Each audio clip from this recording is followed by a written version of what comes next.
My name is John Lobell. I'm professor of architecture at Pratt Institute in Brooklyn, New York, and this is a brief talk on what is Marxism. So a brief tutorial for my history of architecture students. We'll begin with Karl Marx, philosopher, economist, sociologist, journalist, and revolutionary socialist. Wikipedia says Marxism is a method of socioeconomic analysis that analyzes class relations and societal conflict using materialist interpretation of historical development and a dialectical view of social transformation.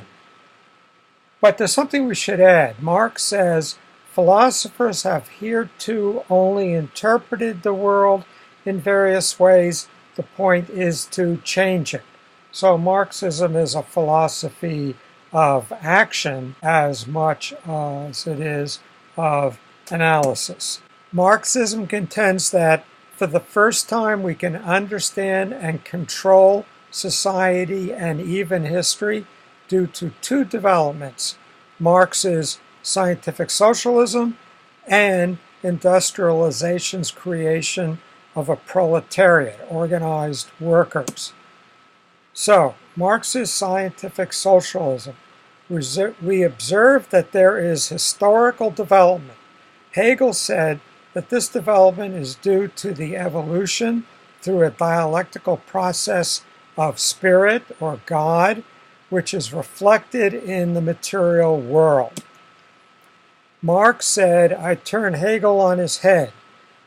The evolution takes place in the infrastructure or base, the material world. Spirit is not real, but is in the superstructure. The infrastructure or base is the material means of production, the true reality. The superstructure is culture, art, religion, and politics, and flows from, is caused by the infrastructure. There have been three major material means of production: hunting-gathering, agriculture, and industry. And Marx's point is that these material means of production, the base, the infrastructure, cause everything else. So marriage, religion, art will be caused by, generated by, reflective of a hunting-gathering society, or an agricultural society, or an industrial society. A hunting-gathering society has little specialization and is therefore static and lasted a long time. The basic skills of hunting or gathering can be mastered by just about anybody. With agricultural society, we get specialization. There are farmers, engineers to do irrigation. There's keeping records. There's storage of the grain. There's statecraft to organize an agricultural society. This specialization leads to differentials in wealth, and the people who are getting less wealth may not like it, and this introduces the class struggle, which leads to dynamism, to change. Industry introduced the organized workforce and therefore the possibility of a politically organized proletariat. If the Greeks had discovered Marx's scientific socialism, the principles whereby history works and the dynamics that drive it and the principles of the class struggle, they wouldn't have been able to do anything with it because they didn't have masses of people organized in a way that they could take advantage of and act on it. So you put the two together, the scientific socialism and the fact that with industry we now have an organized proletariat, and you get the possibility for revolutionary change. So, industrialization's creation of a proletariat Industrial production requires the gathering of large number of people where they can communicate, exchange ideas, and can organize. So Marxism puts together a knowledge of how society and history work, Marxist scientific socialism, with a politically organizable proletariat, creating a possibility of taking control of history and organizing a just society. But something is still missing. So we get Leninism. Vladimir Lenin was a Russian communist revolutionary politician and political theorist. Lenin introduces the notion of the party. Lenin observed that on its own the proletariat is leaderless and cannot organize to act. He proposes the party, which becomes the Communist Party, to provide that leadership to bring about a revolution that would bring us a new human being and a new just society. Since this effort has enemies, the party must enforce party discipline. There is to be no free discussion or dissent. Orders come from the top and must be obeyed. So those are the principles of the party, which we then act to Marx's scientific socialism and organizable proletariat. The result, from the time of the Russian Revolution, 1917, through today, Marxist communist regimes have been implemented in over a dozen countries. In these countries, we have created poverty and misery and killed between 65 and 94 million people. So there were some good ideals here, but not always good results. Our basic socioeconomic systems are capitalism, which are dynamic free market systems, fascism, now referred to as corporatism, which is a partnership of business and state, a mix of public and private ownership, and communism, which is a state ownership of all production. Now, these three systems were in contention in the 1930s with the collapse of the world economic order, with the stock market crash of 1929 and the ensuing global recession. What would be the best way to go forward? Capitalism had a black eye. It was blamed for much of the problem for the Great Depression. Fascism or corporatism was very attractive. The notion would be that the business leaders, and at that time business would be the large corporations, would sit down with government and would come up with mutually agreed upon directions. The government would make the final decision, would clear the way for corporate action, and corporate business activities would be harnessed for the greater state national good. Communism took the idea further and said that the state should own all industrial enterprises and then could deploy workers, investment, production for the good of the whole. Problem is, it didn't work. Some criticisms of Marxism: it's an inadequate materialist model. In other words, it doesn't recognize a spiritual, psychological, symbolic quality to human beings, human societies. It's self-contradictory, we'll see in a moment. It has some faulty economic ideas, and it lacks innovation. So, a materialist model of society and history focused on the material means of production is useful but not adequate. There's a lot of ways in which understanding an agricultural society, for example, what kinds of social organization that's going to lead to, but there are also symbolic qualities to human societies.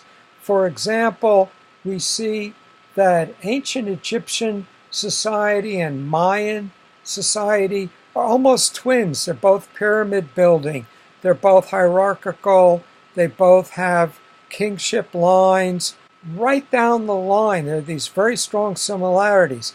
But Ancient Egypt technologically had bronze, the wheel, draft animals. The Mayans had no draft animals, no wheel, no bronze, perhaps not even copper, so that in terms of material production, they are very different, even though in terms of symbolic orientation, they were very similar. So we need more than the material means of production. The next criticism is that Marxism is self-contradictory in that it says the infrastructure, the material means of production, is what is important, while the superstructure, culture, art, religion, politics, etc., follow automatically from the material means of production. Then it proceeds to attempt to change the political order, the superstructure, while keeping a 19th century industrial infrastructure. If you want to change society, according to Marxist theory, you have to change the infrastructure. Steve Jobs, Bill Gates, and Zuckerberg should be seen as the real revolutionaries. They change the means of production, leading us from an industrial society to an electronic information society.